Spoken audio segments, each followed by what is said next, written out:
How horrible is that sound? In the middle of the night, it beeps, you wake up, you can't sleep the rest of the night, and it's too cold to go outside and get the ladder and fix it. What it's telling you is the battery needs to be replaced.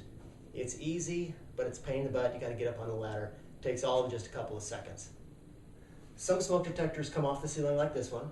Others have a little trap door that opens up with secured terminals.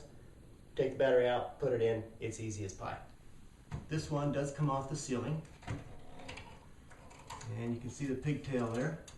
Now I'm gonna need something to pop open the little trap door. I didn't bring a screwdriver with me, but a coin will work just fine. Pop that open.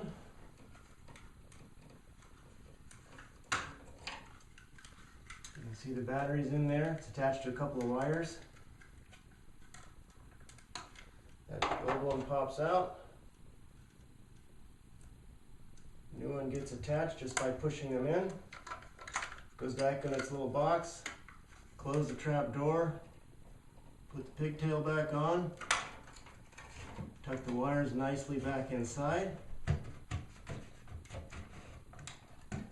And find the tabs that hold it on. And there it is. You get a good night's sleep tonight.